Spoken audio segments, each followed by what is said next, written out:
It's really, really the hardest thing you'll ever do in your life, but it's also the funnest thing you'll ever do in your life. And we stumbled our way to 4 years of building a company, and I got an exit. Now, my exit was not 100 million. It was the first internet service provider in Alberta, back before most of you were born in 1992. And we stumbled to a finish in 1996 when I sold the company. I'd love to tell you I sold the company because I had a big master plan. We ran out of money. And I thought at the time, the reason we ran out of money was investors were too stupid to understand how big the internet was. As I turned in becoming an investor, and the reason I started being an investor was I had a chip on my shoulder about all the people in my community who didn't invest in tech. Anybody said that here in Chilliwack, by the way? How many of you have actually said the biggest problem here in the Fraser Valley is there's not enough angel investors to support what we're doing? I'll put my hand up, I was that guy. That's why I started an angel group. And then, so part of our story is Valhalla. Let's see, what do I got to point to here? He's sleeping, I'm sleeping, it's upside down. No, it's not working. Trust me, the next slide's going to be, there, okay, yeah, blah, blah, blah, did all that. So I built some startups and started some angel stuff. Okay, good. There. So I want to spend some time on this, and I'll watch my time. But when I sold my company, got a chip on my shoulder about angel investing in my community in Edmonton at the time, came back here, and it's a long story, ended up back in Alberta anyway. I thought the way to solve the problem was start an angel group. That's the second thing. If this thing has a laser, back, there we go. So the second thing up there, the wheel, that's the angel investing. I totally thought that's how we do it. Start a group, we'll be okay. We'll bring in a bunch of investors, see some deals, kind of first Dragon's Den. I was on the show for the first 2 years. If I faced for radio, I wasn't that judge. I was picking deals for the show. But it was because there was only 3 of us in the country at the time, like Mike Boker, Bob Trawick Masters, and myself were pretty much the only angel groups at the time. And we couldn't get anybody investing in the companies. So what we did, the Alberta government paid me to go to Silicon Valley. Let's trick those guys. So we brought up 150 VCs and angels from Silicon Valley to Alberta, applied them with alcohol, gave them food, took them to Spruce Meadows, did the Banff thing. And after 3 years of whining and dining California investors, how many investments do you think we got into Alberta companies? You already know the answer. This one you'll get right. What is it? 0. So we said to the California guys and ladies, so we've done all this work, you like us, you love Canadians, how come you're not investing? And they actually said to us, to our face, your deals suck. No, that can't be it. It's a deal, it's a tech deal, it's got to be that good. So we took our best tech deal in Alberta in 2007, and we took it down to a group in California called the Keiretsu Forum. And the Keiretsu Forum has a monthly deal screening where 20 companies were just pitching for one spot that month. We took the best deal of our whole year, took it to the Valley, and guess what place we ended up? You're gonna get the number right. So our best deal was the 20th best deal in the Valley that month. That puts us in the lowest 240 deals they saw that year. And we actually realized at that point we have a problem. Is as investors, we were thinking we were going to get the quality of the stuff we see on TV at the Silicon Valley thing, but we were getting founders who were not of the quality of Silicon Valley. That's not your fault as a founder. That's just saying you're not from the Valley. Your best friend isn't Jack Dorsey, who's hanging out with Garrett Camp, by the way, Calgarian, and they're sitting around on their 4th startup, probably hanging out with Andressen, having a beer together, and somebody says, we should do this thing where we get like a ride share to San Francisco airport when we get back from Paris and check every quarter to our investors. You should see the number of people who just popped up their head. Hey, what? Right? There's 2 sides of an equation that can work. You keep your company, I don't get any ownership. You're gonna pay a higher interest rate for that privilege. By the way, Brenda and the people can't give you the loan anyway because you don't have any assets, but I can get you to a place where you can replace me with Brenda. That's why we have a great relationship with the banks, right? That's right. And you, the investor, get the confidence of doing a fund. We build these kind of confidence things with each other, but the Valley would never tell you putting money into a debt fund. I'm a shark, and you're a loser if you don't build a $100 million company. And yet both sides of that equation I just talked about, imagine in Chilliwack how many companies we could build to $10 million of size that's hired 20 to 50 people, and we've actually accomplished all of our goals. Now, if a couple of you pop out and become, wait, I'm still not going to give you 100. How about in the last 5 years, notice I've suspended them. Give me some exit numbers of people that have sold companies. See? Still having trouble. Okay, I'm going to make it really ugly for you. Did you know the average exit of a Canadian tech company last year was $24.2 million? Ouch.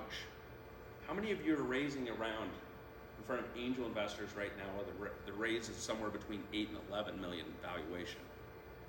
So as an angel, I'm hearing in my head, oh, I get to give you money and make 2 times my money back if I'm lucky, if you happen to be one of the 5 companies that sells in the next 24 months.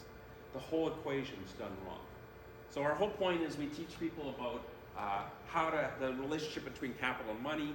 Then you go to our angel group. I'm really proud of this statistic. Valhalla's coming and being part of the Fraser Valley community, and we're really excited about it. They're great partners here. You've all been wonderful for us, and we're really glad to be here, and I think we're going to add some value. But I believe the value is going to be not just we aggregate their already existing investors, it's what we can do for founders in terms of how to talk investor language. 33% of the companies that go through our process get funding. That is a stat we're pretty proud of. And then we realize that some new angels, especially millennials, because they've learned, no, don't take a huge check and write it to one of you because you don't know what you're doing with the big check. Write a small check, create a relationship and culture, see if you get along with each other, and then write a check a couple of times. So always invest over 3 rounds. That's a sound bite today. So as an investor, plan for a $10,000 to $15,000 check. That's the get to know you check. Do we actually like each other? Is the founder going to lie to me? Am I actually more aggressive than the founder wants me to be? Maybe they lied to me about their goals, and my goals are over here and their goals are over there. We don't have alignment, so we're not going to write the second check. But if we get alignment, the second check will be 50, and then the second check will be closer to 100, or the third check, and the third check is going to come in at the same time as those nasty institutional investors who have all those horrible terms. And now as an angel investor, I don't get screwed by them. So that's one of the things we teach people as angel investors: either put your money into an angel fund or plan on writing smaller checks to more deals.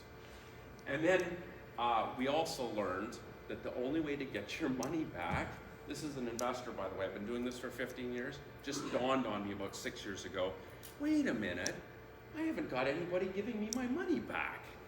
So we created our own mergers and acquisitions group inside of Valhalla, so that the day you basically take some money from us, we're already looking at opportunities for you and I to have an exit together. And I say together. Literally, I don't know how much time I've got. Anybody keeping time? If you give me this microphone, you're in real trouble if you don't keep time. 8 minutes, perfect. So I'm going to wing through some slides if this thing starts to work. There we go. I've already done this. Don't be Silicon Valley. That's the key message. Already told you 130 members, put 62 million into 280 deals. I'm doing fine. Now I'm about to start the presentation with 8 minutes left. Pretty good, huh? The one thing as founders is how do you get the frickin' money? Is stop looking for the frickin' money. The best thing you can do as a founder is get up and tell the truth to a bunch of investors and actually create a relationship. That's the killer app. Literally what's going on in tech is that you're thinking this. Some investor's sitting there with a checklist. They have an MBA or some commerce degree, and you haven't actually thought about the fact that the investor sitting in the room is just somebody like you, who has a family, maybe doesn't have a family, is a schmuck, and actually is really scared about giving you a check, but really wants to be part of the community. This is actually really institutional investing. And by the way, never, ever, ever let the MBAs drive the investing process. How many MBAs did I just offend in the room? I'm okay with that, by the way. The reality is, most MBAs would never start a company because they've been scared out of it in business school. The people that start businesses are liberal arts people or engineers, because nobody actually told them any better that this is a really bad idea. And then you're trying to raise money from an MBA who's already told you, well, I'm not giving you any frickin' money. I've already been told it's a bad idea to give entrepreneurs money. So that's a bad relationship. So what you're trying to do is find, then there's a due diligence checklist. We don't have time for that. You can have the slides if you want. I love this story. In 1.5 minutes, you're all on a cruise ship. I've already picked on Brenda. She's here. I can pick on Kashmir too if you want, but I'll do it. Brenda. And Brenda is like we're on this cruise ship. If you've ever seen the movie WALL-E, we're all trapped on it. We eat buffet 3 times a day. Julie, the cruise director, tells us whether it's volleyball today. Celine Dion's playing at the casino, and we do this over and over and over, and this is our life. And Brenda throws her fork down in one day and says, I've had enough. This is bullshit. Tomorrow, I'm grabbing a life raft. I'm casting off with as much food and water as I can take. And I've heard about these things, they're called islands. And if we can get there, we can get to a place where we create our own society and be self-sufficient. And if we want to just be on the beach or go hunt wild pigs, who's in? And a lot of you would look at Brenda and go, you're insane. And the rest of us, some of us, I'm in. I'm totally in. I got no skills to bring to the life raft, except I can bring some more food and water. This is a startup. And so we pile in the life raft, a whole bunch of people want to do the startup, and usually what happens is there's 2 of us that shouldn't be on the startup. We eat the food, we drink the water, and then when we're out, we panic, right? Oh my God, what are we going to do, right? I love the conversation that Craig had with earlier. It's Craig, right? Carl, I'm sorry, Carl. It was good. Like, just that whole culture thing is so important. As a startup, the best thing you can do is find an investor that belongs in that life raft with you. And if they don't have alignment, if they're not bringing the right amount of food and water, don't put them in. If you're the kind of person like me, it's like, oh, yeah, we got a hole in the life raft, man. What are we going to do? I don't know. We should probably fix it, eh? That's my culture. I kind of like that. Let's try to keep it all calm. Every day's a drama. Just happy to be here. Next day is like, I don't need to be with people who, drama when there's a mistake. Some of you need the drama of a mistake. Just pick the right people to be in the life raft. So picking your investor is kind of like Tinder. It literally is, you're the wrong one, you're the wrong one, you're the wrong one, you're the right one. Here's what I need to tell you founders. You actually are in control of the process. And it doesn't ever feel like you are. It feels like the money people are forcing you all the time. But the reality is, deals are like London bus. If I wait 15 more minutes, I'm gonna see another deal. But you know what? Same for you. There are so many ways to find investors right now. You should be spending the time picking the person that's okay with you building a $10 million company a year so you can go live in Mexico for 3 weeks. Don't fool around with someone who just wants you to go take the kids to T-ball. Go find an investor who wants to take over the world, but don't get misaligned on that. So the best thing you can do in a pitch is get up on stage and say, hi, my name's Randy Thompson and I don't know what I'm doing. I'm looking, though, for people that want to hang out with me as we solve this problem. I actually don't even know which way I want to solve the problem. We think we've got an alpha, but it might turn into something else. We're going to pivot in about 6 months. What I really want to do is find an investor who wants to take over the world. And I don't know how to do it, but I think they do. Or I just want an investor who wants to build a small company. Part of your pitch is to get up here and not get hung up. 3 speakers have already said it today. If you get up and do a product pitch, you're already dead. If you get up and do a pitch and you don't know who your customers are, you're already dead. So you have 2 things to do. Get up, bare your heart, be Tinder. Hi, this is Carl. I'm a really nice guy. I build a software company, looking for friends. That's the pitch, right? And then, oh, and by the way, I have 1 million customers.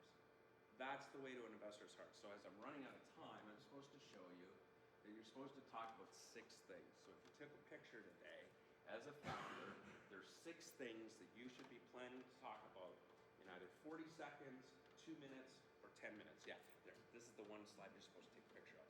You don't have the slides, by the way.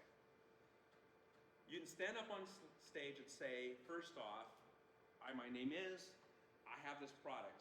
How important is the product? It gets a 0. The product is the least interesting thing about you. There is a million people doing products. Somebody's already said that. Where's the leadership guy? He said that already. Like, it's boring. It's all about execution and culture. I want to know how many customers are interested. I want to know why you're different than everybody else in the business.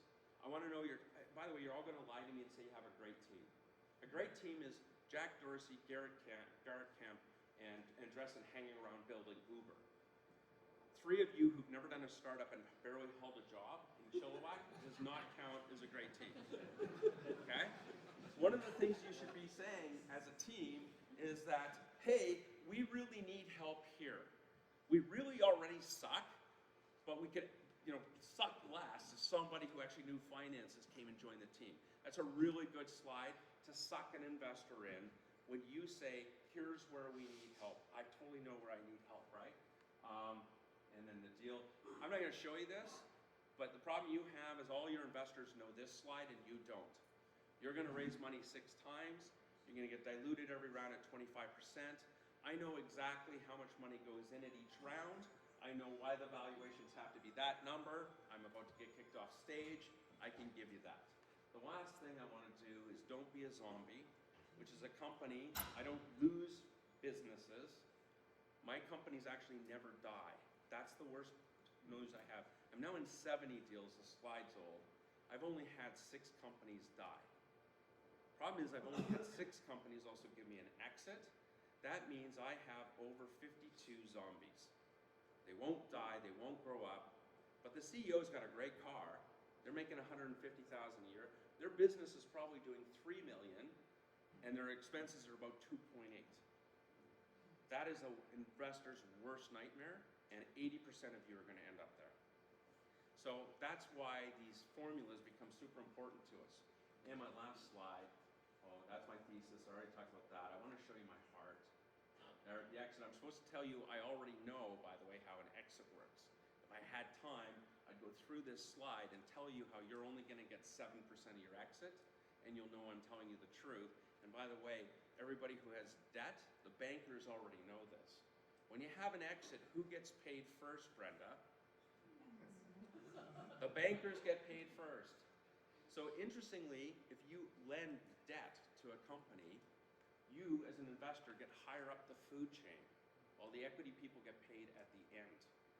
It's another reason to think about debt as a really good investor tool. And by the way, as a founder, what's the worst kind of equity you can have? Oh, the kind you own. So founders always get paid last. Okay, let's see if it's going to happen. This is really cool. Remember, I keep telling you the idea doesn't matter? It's so true. How the hell did somebody convince 5 other people with big checks to do those movies? But not, wait, not once, 7 times. I will tell you, execution, execution, execution. Your idea is the least interesting thing about you. It's your ability to take rock soup, if you ever heard that fable, and get the carrots and the meat and the gravy all put in. That's all that matters. As a founder, you keep thinking your idea is going to save you. It's the thing that'll kill you. The only thing that will save you as a founder is you can prove to the rest of the world you're really good at getting shit done. And then the last thing I hope is my heart. Yes. All the relationships will start with, how do you feel here? Like, I don't, as an investor, I'm supposed to get all formulas and stuff like that. The reality is, when you get up and you show your heart to the people in the room, they either get to decide, that's not my person, or that's my person. That's the core of investing. Do I want to hang out with you while we build 7 shark movies? Thanks.